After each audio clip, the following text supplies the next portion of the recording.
Bienvenue dans cette vidéo crash test. Aujourd'hui, je vais vous montrer l'application de pas mal de nouveautés pour la première fois, tout simplement. On fait le crash test ensemble. C'est bien sûr le résultat que vous voyez actuellement. On va crash tester la nouvelle huile à lèvres de Gisou, le One Coat Wow Mascara de Huda Beauty, le quad de Rabanne que je porte sur mes yeux, le fond de teint de Make Up by Mario, la crème pour les lèvres également de Make Up by Mario, toujours de Make Up by Mario, son petit bronzer crème, le duo teint de Charlotte Tilbury. Bref, je vous montre l'application de tous ces produits-là, le résultat également en fin de journée. Je vous parle un petit peu de ce que je pense des produits, vraiment en première impression comme ça, en crash test petit à petit de la vidéo. Donc c'est parti pour l'application de tous ces produits et pour ça, je vous rapproche.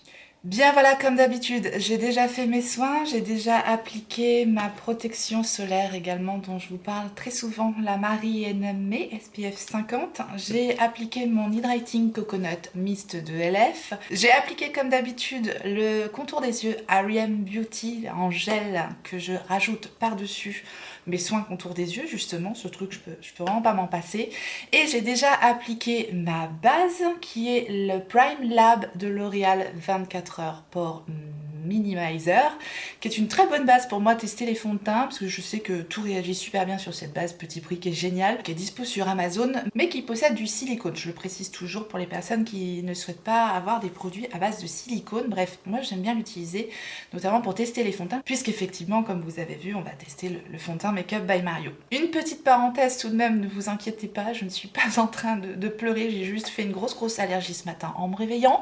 Bienvenue dans ma vie à nouveau, mais voilà, je vous explique au cas où vous vous posez la question, et je me suis très fortement gratté les yeux, et celui-là a pris très cher, donc voilà. Vous inquiétez pas, tout va très bien. Et alors, je ne me suis pas fait non plus attaquer par un animal furieux cette nuit. Lucky n'a pas sorti ses griffes, je ne sais pas pourquoi, j'ai 3 griffes ici sur la joue, je ne sais pas d'où ça vient, je ne sais pas si je me suis griffée, brûlée, j'en sais rien. Bref, j'espère que le crash test du fond de teint Make Up by Mario pourra arranger tout cela. On va commencer tout de suite. Je n'ai donc pas encore appliqué mon huile à lèvres, puisque aujourd'hui nous allons crash tester l'huile à lèvres de la marque Gisou, présentée dans un très joli flacon en verre comme ceci, et elle est infusée au miel. On a quand même toute une notice qui est fournie avec l'huile à lèvres. Moi j'ai jamais vu une notice comme ça avec une huile à lèvres. En général c'est assez simple à utiliser. Je vais quand même lire un petit peu ce qu'on nous dit, puisqu'on découvre tout ensemble aujourd'hui. Alors, qu'est-ce qu'on nous dit? Évidemment, c'est dans toutes les langues. On va essayer de prendre le français, ça sera quand même mieux. Honey Infused Lip Oil, l'huile pour les lèvres au miel. Un soin pour les lèvres ultra nourrissant et multifonction, composé d'un mélange riche en antioxydants de miel, myrsaléi. D'accord, merci pour le piège. D'actifs naturels et de notre mélange exclusif d'huile inspirée du jardin d'abeilles de Myrsaléi, décidément, pour des lèvres plus douces et plus lisses qui auront un éclat naturellement sain. Mode d'emploi. Intéressant. Appliquez directement sur les lèvres nues ou avant de poser votre rouge à lèvres préféré pour une touche supplémentaire d'hydratation et de brillance. Mais c'est ce qu'on va faire. On va appliquer cette huile à lèvres avant notre rouge à lèvres préféré. Alors je sais pas si ça sera notre rouge à lèvres préféré, puisque c'est un crash test et que j'ai un petit doute sur la formule de ce rouge à lèvres. Mais bon, on va voir. On est là pour crash tester. C'est ça tout l'intérêt du crash test. C'est de se faire une première impression ensemble. J'aime vivre dangereusement. Et vous êtes là pour supporter ça. Allez, je vous montre l'applicateur de cette petite huile à lèvres. Écoutez, petit applicateur mousse, un petit peu incurvé, rien d'incroyable non plus. J'ai les lèvres qui ont bien besoin de leur huile à lèvres. J'adore les huiles à lèvres. Il n'y a pas de parfum particulier. Ah, c'est super doux. L'applicateur est un peu flexible comme ça. Et c'est très agréable à utiliser sur les lèvres. La formule est ultra fine. C'est vraiment pas une texture d'huile à lèvres type celle de Fenty Beauty. Si vous aimez les huiles à lèvres très riches, très enveloppantes, un peu épaisses, comme celle de Fenty par exemple, si vous connaissez celle de Fenty, eh bien ce n'est pas la même chose. C'est vraiment une huile à lèvres beaucoup plus fine et tellement douce. J'adore, vraiment j'adore. Ça m'a tout de suite donné une super hydratation à la bouche. J'aime beaucoup. On est sur un crash test, hein, bien sûr, donc première impression à chaud comme ça. Je reviendrai bien sûr sur tous ces produits-là, comme d'habitude. Mais là, l'application, ça me plaît beaucoup. J'aurais aimé être un artiste. Non, j'aurais aimé peut-être avoir un petit goût de sucre, vous voyez, un petit truc en plus. Après ça plaît pas à tout le monde, c'est vraiment totalement subjectif bien sûr, mais c'est vrai que j'aurais apprécié peut-être un petit goût de miel ou de sucre. Voilà, il y a un tout petit parfum, mais c'est ultra léger. Bref, j'aurais mis un petit goût de miel, bon, voilà. Il y en a qui vont crier au scandale, non, pas de goût de miel, pas de sucre, machin, mais bon, moi j'aime bien, qu'est-ce que vous voulez, c'est comme ça. En tout cas, j'aime bien. C'est parti pour le crash test du nouveau fond de teint de Make Up by Mario. Je l'ai pris ici en teinte 5N. Nous avons un joli flacon en verre, un flacon pompe. C'est donc le Surreal Skin Foundation, un fond de teint perméable à l'air et lumineux qui s'estompe et se développe sans effort pour illuminer le teint avec une couvrance longue tenue personnalisable. C'est un fond de teint qui dit révéler la luminosité naturelle de la peau. En général, j'aime les effets naturels sur la peau. Donc, c'est parti pour le crash test. Toujours assez périlleux de faire un crash test de fond de teint. Je vais quand même secouer le flacon. On a une technologie Moisture Grip dans ce fond de teint là, qui est apparemment assez innovante, qui permet de particulièrement bien hydrater la peau. Donc ça c'est quelque chose que j'aime, parce que j'ai besoin d'hydratation sur ma peau. J'aime vraiment, le conditionnement est très joli. Voilà la texture du fond de teint, ni liquide ni trop épais. Je vais donc l'appliquer dans un premier temps avec une éponge de ce côté-ci, puis ensuite au pinceau. J'aime bien faire ça quand je teste pour la première fois un fond de teint. Donc je vais commencer l'application à l'éponge. Ici c'est l'éponge d'Amazon que j'utilise tout simplement. C'est donc un fond de teint qui est enrichi en huile de pépins de raisin et en squalène végétale qui offre des bienfaits hydratants, restaurateurs. Je suis assez étonnée par l'application à l'éponge. Je m'attendais pas à ça parce que je pensais que la texture était plus épaisse que ça et finalement ça se fond totalement dans le teint. Je dois dire que la teinte est absolument parfaite pour moi actuellement. Gros coup de bol. Et alors le rendu super imperceptible sur la peau. Alors première application à l'éponge, ça s'est super bien passé. Je suis très agréablement surprise. Moi qui aime les produits fins, totalement imperceptibles sur la peau, là je suis conquise. En tout cas, à l'application, c'est très joli. En fin de vidéo, je vous montrerai le rendu du maquillage en fin de journée pour que vous puissiez avoir un aperçu de ce que ça donne aussi à la fin de la journée, parce que parfois c'est joli à l'application, puis à la fin de la journée, c'est catastrophique. Oui, ça arrive avec le make-up. Donc bien sûr, je vous montrerai ça. On est sur un crash test. Là, je peux pas vous dire. Je vais donc faire l'autre côté au pinceau et je prends mon pinceau chouchou, le Reifer numéro 31 et je l'applique donc en commençant par le centre du visage et je l'étire vers l'extérieur. Comme ça, vous voyez un petit peu la couvrance à l'application. J'en ai mis très peu sur le pinceau. C'est vraiment un fond de teint qui s'étire pas mal. Donc pour la couvrance, vous voyez, on n'est pas sur une couvrance extrême. On est effectivement sur un effet plutôt naturel. Verdict pour l'application, ça s'est très bien passé, la teinte est parfaite, le rendu est très joli. On est sur un fond de teint, on a quand même un effet fond de teint sur la peau qui a bien unifié mon teint, qui garde une belle lumière naturelle effectivement sur le teint, mais qui n'a pas une haute couvrance. Clairement, on est sur une couvrance légère à moyenne, quelque chose encore une fois qui reste naturel. On voit clairement encore ma peau en transparence, on voit ici ma petite tache de pigmentation, ma bataille cette nuit avec un animal furieux. je sais pas ce qui s'est passé. La texture se fixe, on sent pas du tout le fond de teint, il est vraiment agréable en tout cas à l'application. On continue le make-up, en tout cas pour le moment, j'aime avoir sur la longueur parce que le fond de teint c'est encore une fois très important aussi ce que ça donne en fin de journée. Je mets rapidement mon anti-cerne hors caméra et on se retrouve tout de suite après. Bien voilà, j'en avais bien besoin de l'anti-cerne. J'ai donc appliqué en correcteur le faux filter de Huda Beauty en teinte Pink Pomelo. J'ai rajouté par-dessus l'anti-cerne Eye Glam Concealer de Natasha Denona en teinte N3. J'ai corrigé également les petites choses à corriger en plus. C'est vrai que cet anti-cerne là, il a une belle couvrance pour ça. Et je dois dire que j'en avais aussi besoin aujourd'hui.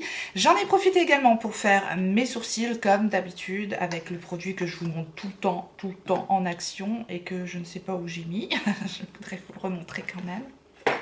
Il y en a qui savent déjà, oui, ça va être le produit Iconic London. Bah oui, mais bon, j'utilise souvent quand même les mêmes produits. Mais il y a un bazar. Il y a vraiment, à chaque fois, je me dis, mais je range. Et après, c'est le bazar complet. Voilà. Et je retrouve pas. c'est bon, j'ai retrouvé. C'est donc le petit goupillon à sourcils tout simplement de la marque Iconic London. Vous aviez trouvé le Tint and Texture Brow Perfecting Gel que j'ai en teinte Chocolate Brown, donc ce petit goupillon avec des fibres qui coiffent, qui fixent, qui densifient, qui teintent, bref, il est top. Et ça me permet aussi de faire des sourcils rapides et naturels, comme j'aime. Et j'en ai profité également pour mettre ma base à paupières. Ça c'est pareil, c'est des choses que vous avez largement l'habitude de voir sur ma chaîne. C'est la Master Eyes Prep and Set, la base à paupières en teinte light. Voilà, je vous remontre quand même les produits pour les personnes qui sont ici pour la première fois. Bienvenue à vous. Voilà donc la palette de base à paupières que j'utilise tout le temps de Make Up by Mario. Elle est bien pratique, il y a la base, il y a la poudre pour l'arcade sourcilière, c'est impeccable. On continue donc notre crash test aujourd'hui puisque nous allons crash tester ensemble le Soft Sculpt Transforming Skin Enhancer de Make Up by Mario. C'est tout simplement un bronzer crème comme ceci que j'ai en teinte light medium. Alors pour les personnes qui ont vu la présentation de ce produit au moment du haul, c'est vrai que j'étais un peu troublée par le peu de pigmentation du produit. Vous voyez quand je le swatch. Et c'est vrai que depuis je ne l'ai pas encore testé, je vous attendais. Et je vous l'avais comparé avec le stick contouring de Make Up by Mario que j'aime beaucoup, que j'ai en teinte light medium également. Et vous allez voir la pigmentation du stick. C'est tout de même autre chose par rapport au baume. Ce n'est pas le même rendu. Voilà. Donc ici, on a un baume plus crémeux, plus lumineux et ici, un stick mais plus mat et plus intense. Pour appliquer donc ce bronzer, je vais utiliser mon fidèle pinceau bronzer contouring de Huda Beauty qui se fait tellement vieux, je l'utilise tout le temps qu'on ne voit plus ce qui est indiqué dessus, mais je vous le remettrai en barre d'informations comme tous les produits que j'utilise aujourd'hui. Ne vous inquiétez pas, parce qu'effectivement je ne sais plus comment il s'appelle ce pinceau-là. Il n'y a pas de miroir dans le conditionnement ici de Make Up by Mario. Je prélève directement mon produit avec le pinceau. On nous dit que c'est donc un baume teinté 3 en 1 qui réchauffe et nourrit avec une couvrance transparente pour unifier l'apparence du teint. Doté de 6 teintes universelles, cette formule est non comédogène et offre une couvrance translucide pour un fini frais. On va voir ce que ça donne. Ah, mais ça se révèle complètement sur la peau. Waouh! J'adore. Ok. Ok, j'adore. C'est bon.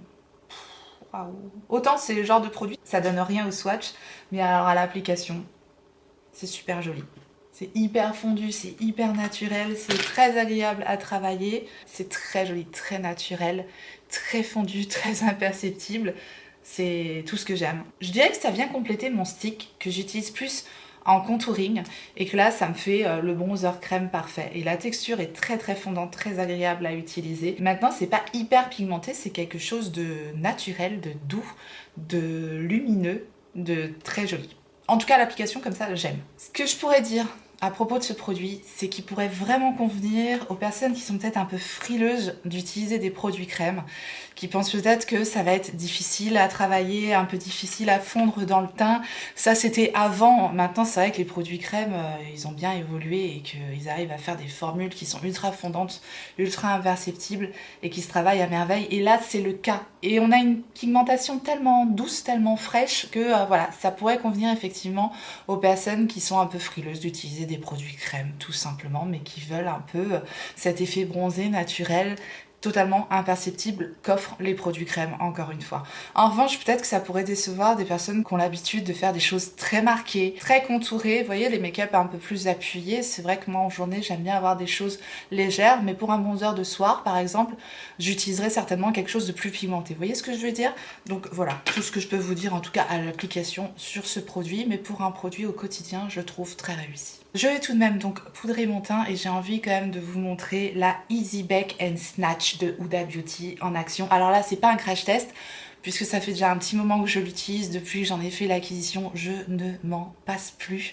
C'est vraiment une super belle poudre, mais que j'utilise principalement sur mes points de lumière parce que c'est vrai qu'elle a cette faculté d'apporter beaucoup de lumière au teint. Je l'ai en teinte Cherry Blossom Cake.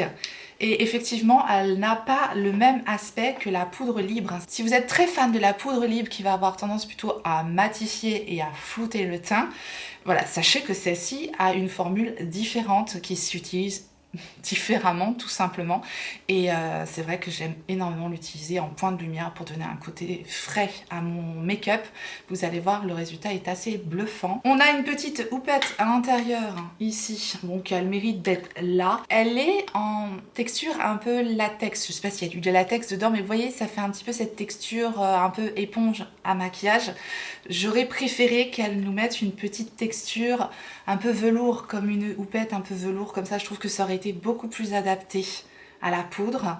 C'est mon avis, encore une fois. Après l'avoir utilisé, ce truc-là, j'ai pas envie de le réutiliser. Je trouve pas que ça applique très bien la poudre. Du coup, je vais l'appliquer directement au pinceau. Je prends le numéro 19 de chez Reifer et je vais vous montrer un petit peu l'effet qu'a cette poudre déjà sur mon contour des yeux. Donc, je la place en la pressant sur mon contour des yeux dans un premier temps.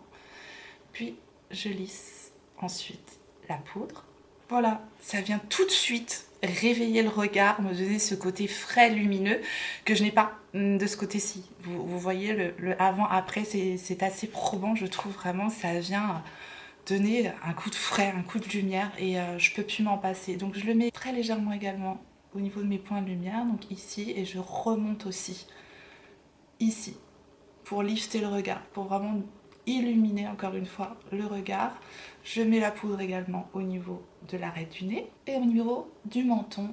Voilà le avant, après.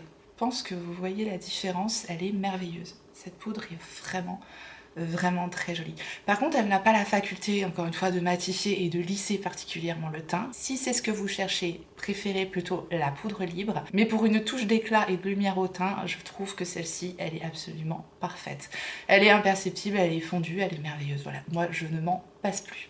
Je fais l'autre côté. Je voulais utiliser ma houppette de Sephora et j'ai oublié. J'avais envie de vous la crash tester un petit peu, mais c'est pas grave. Hein. Je vais l'utiliser pour le reste de mon visage. Je peux tout de même déjà vous en parler. Je vais prendre ma poudre libre de Lindalberg tout de même pour poudrer le reste de mon visage. Et je vous dis un petit peu ce que je pense de la houppette. Voilà, j'en mets très légèrement histoire de fixer le reste de mon teint et je vais vous dire un petit peu ce que je pense de cette houppette de la marque Sephora Collection.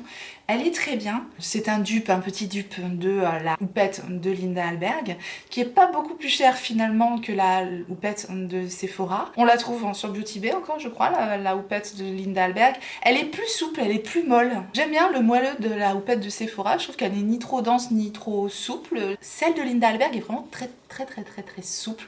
Peut-être que je préfère celle de Sephora pour son côté un petit peu plus dense, qui se tient un peu plus. Bon bref, voilà, je vais pas épiloguer 150 ans sur les houpettes, mais voilà, je voulais vous les mettre côte à côte pour que vous puissiez tout de même bien voir la différence, voilà, des formes des houpettes Lindalberg et Sephora Collection. Ça se vaut, c'est une bonne houppette qui fait parfaitement le job et qui me donne entière satisfaction à l'utilisation. Maintenant, nous allons terminer notre teint avec le duo de chez Charlotte Tilbury, le Hollywood Blush and Glow Glide Palette. Alors, c'est pas tout à fait un crash test, effectivement, non plus sur ce produit-là. Je l'ai déjà testé quelques fois, mais j'ai pas énormément de recul non plus. Donc, de toute façon, j'avais envie de vous le montrer en action. On a donc ici un blush et un highlighter. Nous allons appliquer dans un premier temps le blush. Je prends le pinceau 04 de chez Reifer. On est sur un blush poudre bien pigmenté avec un très joli rose bien frais. C'est vraiment le genre de blush assez tendance en ce moment, un rose frais comme ça et j'avoue j'adore cette teinte. Je vais vous montrer les autres blushs qu'on a dans les autres palettes de Charlotte Tilbury. On est sur un blush poudre à une texture très fine qui se fond très bien dans le teint, vraiment il n'y a aucun problème à l'application. Maintenant on n'a pas une texture particulièrement crémeuse si vous voulez, vraiment on est sur un blush poudre assez classique mais encore une fois très fin et tout à fait imperceptible sur le teint avec un très joli rendu. Je vous le compare tout de suite avec le blush que nous avons dans cette palette-ci qui pourrait être le blush qui s'en rapproche le plus. Ici on a une texture qui est peut-être un peu plus crémeuse dans cette palette. Tandis que dans notre duo, on a vraiment une poudre ultra fine. Donc voilà le blush de la palette Quad et voilà le blush de notre duo. C'est pas le même genre de rose, on a un rose plus peps, plus criard entre guillemets dans le Quad. Ici on a quelque chose de plus rose pêche, très très joli, très très frais. J'adore la teinte du blush, est très belle, vraiment. Et gros coup de cœur sur le highlighter de la palette. Alors c'est vrai que les highlighters, souvent d'un highlighter à l'autre, on ne peut pas faire des highlighters de 36 millions de couleurs différentes. Néanmoins, je vous le compare au highlighter que nous avons également dans le quad. Ici le highlighter du duo, ici le highlighter du quad. Donc voilà le quad, voilà le duo. On a un highlighter plus rosé dans le quad, même si celui du duo a un peu de rosé également. C'est moins rosé, tout simplement. Et je vous mets aussi ce highlighter là à côté qui est plus champagne. Donc vous voyez, on est vraiment sur un highlighter entre deux. Parfait. Je trouve que c'est vraiment le highlighter entre ces deux highlighters là. On a finalement celui-là, donc c'est un petit duo qui vient super bien compléter finalement cette palette là. Si vous l'avez aimé, je trouve que ça la complète parce que je vous dis on a des teintes un petit peu entre deux, donc je suis ravie. Je vais l'appliquer avec mon pinceau highlighter de chez Rare Beauty et je mets comme je mets mon highlighter d'habitude. C'est ultra fin, c'est un highlighter totalement imperceptible, sublime, avec un bel impact, sans paillettes, vraiment très très joli duo là qu'elle a sorti pour sa collection de Noël. C'est très joli, très frais. Je vais maintenant fixer mon teint comme je le fais d'habitude avec mon Mist & Fix de Make Up For Ever. Je crash teste le fond de teint dans des conditions d'utilisation réelles, donc avec ma base d'habitude, avec ma poudre d'habitude et donc avec mon spray de finition de d'habitude. Bien, passons maintenant aux yeux et nous allons donc utiliser le quad de Rabanne, le Handbag Palette qui est en teinte Feel My Vibe. Donc on a ces 4 teintes et on va se faire un petit maquillage assez simple, facile, efficace. Voilà les 4 teintes que l'on retrouve dans ce quad. Donc une teinte mat camel très douce, très jolie, parfaite, un topper bleuté sublime, un fard pailleté magnifique avec des reflets incroyables, il y a vraiment des paillettes superbes dans ce fard et un fard métallique un peu bleuté grisé aussi comme ça, très très joli. J'adore les teintes de ce quad et donc je vous en avais parlé lors du haul également. On a vraiment 4 finis différents, des textures différentes qui je trouve donnent un réel intérêt à ce quad. J'ai pu swatcher les autres quads de Rabanne et c'est vrai que j'ai craqué sur les textures, les rendus, les finis et les couleurs de celui-ci parce qu'ils ne se valent pas tous. Donc après c'est qu'une question de goût bien sûr, mais je trouve que ces teintes là, automne voire hiver, c'est ce que j'aime beaucoup porter. Donc voilà, on va se faire un petit maquillage avec ce quad parce que je pense qu'il peut se suffire à lui-même. Je vais donc prendre la teinte mat de la palette avec mon pinceau 01 de chez Refer. Je l'applique au niveau du creux de paupière, au niveau du coin externe. Le fard est très fin, il se travaille très bien, c'est joliment pigmenté, c'est vraiment une teinte de transition qui est pas banale je trouve. J'aime énormément cette teinte. Texture fard mat qui se travaille avec aucune difficulté. Je prends ensuite un petit peu du topper métallique bleuté magnifique. Je ne mets pas d'Intensify de Pat McGrath justement pour vous montrer vraiment sans la pâte à patou, sans base agrippante particulière, le rendu du fard, voilà, seul sur la paupière. Donc on est vraiment sur un topper ici, un peu gris, bleuté, très joli. Je vais vraiment principalement le mettre au niveau du premier quart de ma paupière.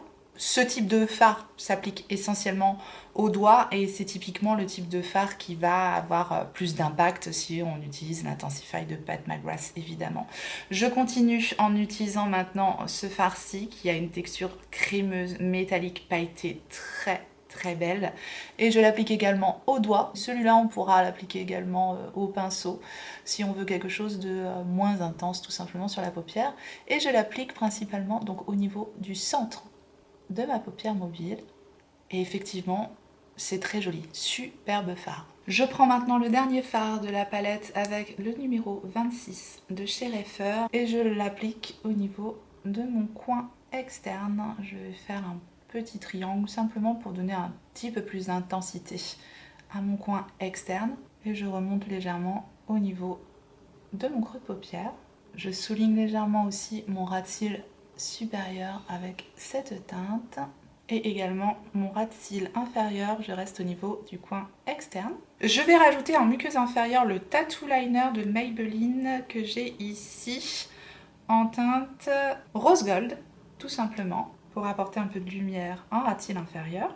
En mascara maintenant, nous allons crash tester ensemble One Coat Wow de Huda Beauty. Nous avons ici une grosse brosse en picoplastique. Alors avec mes toutes petites paupières, c'est pas ce que je préfère, mais on va voir ce que ça donne. C'est donc un mascara qui nous promet un volume dramatique. Eh bien on va voir ça tout de suite. Je l'applique avec vous. Et effectivement, on est sur du volume instantanément avec ce mascara-là. Par contre, c'est vraiment pas le genre de brosse que je préfère. J'ai des paupières hyper sensibles. Et c'est vrai que ce genre de grosse brosse en picoplastique, ça a tendance à faire un petit peu... faut faire doucement, quoi. Faut faire doucement. Donc voilà. C'est assez épais quand même comme texture de mascara. C'est ça qui apporte justement le volume. C'est que ça vient vraiment envelopper les cils et ça vient tout de suite leur apporter du volume. Et je dois dire que j'ai des cils vraiment très petits, très fins, très raides, et j'ai besoin de volume, courbure, longueur. Donc au niveau volume, effectivement, c'est assez bluffant. Je dois dire que là, le temps de vous parler, on a quand même un très beau volume. Voilà le avant-après, sans recourbe-cils bien sûr.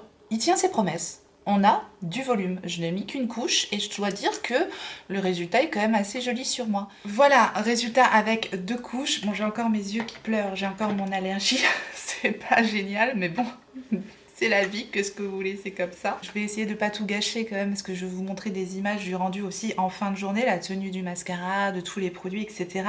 Ce que je peux vous dire sur le mascara, c'est que si vous recherchez un effet naturel, ce sera pas pour vous. C'est tout de suite un mascara qui va vous donner pas mal de matière sur vos cils, si vous voulez. C'est ça, effectivement, qui apporte le volume. De toute façon, affaire à suivre, nous ne sommes que sur un crash test.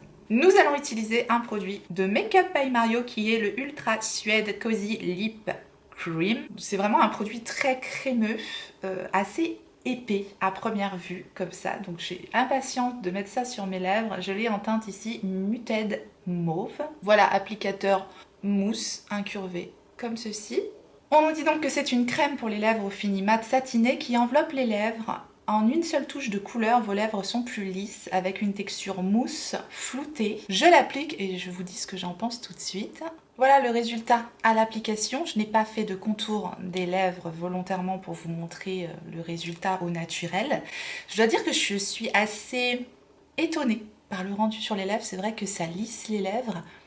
C'est vrai que ça paraît un peu épais comme ça à l'application, mais finalement après c'est plutôt une texture veloutée sur les lèvres et finalement qui se sent pas tant que ça, qui colle pas du tout, qui se fond, qui a l'air de fusionner en fait avec les lèvres.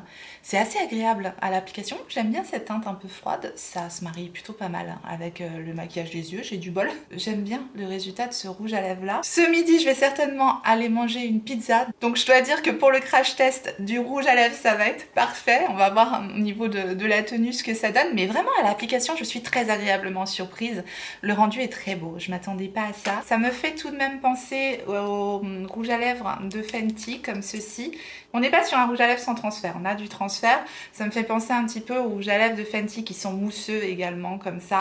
Je trouve que la texture se fond plus dans les lèvres à l'application que ceux de Fenty. Voilà le résultat, en tout cas, l'application de ces produits. Je trouve ça très joli à l'application. Et on se retrouve tout de suite pour le rendu en fin de journée. Alors, on fait le bilan. Calmement, on commence par le fond de teint, puisque je ne vais pas vous reparler d'huile à lèvres évidemment. L'huile à lèvres, on en reparlera plus tard. Le fond de teint, alors, c'est encore joli. Ça ne s'est pas trop déplacé. Je dis pas trop, parce que je le vois quand même. Donc on n'est pas sur quelque chose de totalement imperceptible comme j'aime. C'est pas le meilleur fond de teint de ma collection, on va dire. Ça s'est légèrement déplacé au niveau des rides. Ça s'est légèrement déplacé également au niveau des pores que j'ai ici. Également légèrement au niveau du nez, si vous voulez. On le voit, mais je chipote. Vraiment, je pinaille. Ça reste quand même joli. Mais c'est pas aussi joli qu'à l'application. Ça c'est légèrement déplacé si vous voulez. Il faut que j'essaye de dompter la chose, de voir comment je dois l'appliquer, peut-être avec une autre base également, et que j'apprenne tout simplement à me servir de ce produit puisque on est sur un crash test. Au moment du crash test, je suis pas sur un résultat 100% waouh sur ce fond de teint. J'ai mieux, comme mes fonds de teint Lancôme par exemple, que je préfère, qui sont totalement imperceptibles. Voilà. Au niveau des produits teints par contre, le bronzer Makeup by Mario, on le voit encore bien. Très joli. J'aime bien. La palette duo de Charlotte Tilbury, blush, highlighter, super tenue, impeccable, rien à dire. Au niveau du quad pour les yeux, les fards se sont estompés très joliment. Je dois dire que ça s'est fondu et que le rendu est vraiment beau en fin de journée. J'adore. J'ai adoré mon maquillage tout au long de la journée. J'ai beaucoup aimé le résultat. Au niveau du mascara, je reste sur mon premier sentiment, c'est-à-dire que c'est pas un énorme coup de cœur, mais on a beaucoup de volume quand même et une excellente tenue. Et enfin, le produit pour les lèvres de Makeup by Mario, c'est complètement estompé. Donc je dois dire que j'ai mangé du coup bruschetta avec salade. Je lui ai vraiment pas fait de cadeau en tout cas, donc il s'est complètement estompé. Je vais continuer mes tests, c'est pas le produit de l'année je pense, du coup je vais en remettre. J'ai pas un énorme coup de cœur sur ce produit là, mais néanmoins j'aime bien le résultat à l'application. J'ai pas eu d'inconfort particulier avec ce produit là, simplement il faut en remettre après manger tout simplement. Donc à voir, je vais continuer mes tests aussi avec ce produit là et globalement de toute façon je continue à tester tous ces produits là et je vous en reparlerai de façon plus approfondie. En tout cas voilà à peu près le bilan sur ces produits après une journée en application sur le visage. Voilà, j'en ai terminé avec ce crash test spécial nouveauté. Je vous remercie infiniment d'avoir regardé cette vidéo, j'espère que ça vous a plu, j'espère que vous avez passé un bon moment et si tel est le cas faites-le moi savoir en me laissant un petit like sous la vidéo et en vous abonnant si jamais vous n'êtes pas abonné. Bienvenue à vous, activez votre clochette pour savoir quand est-ce que je ressortirai une vidéo. Et en attendant la prochaine, n'oubliez pas, on n'a qu'une vie. Et moi je vous fais des gros bisous.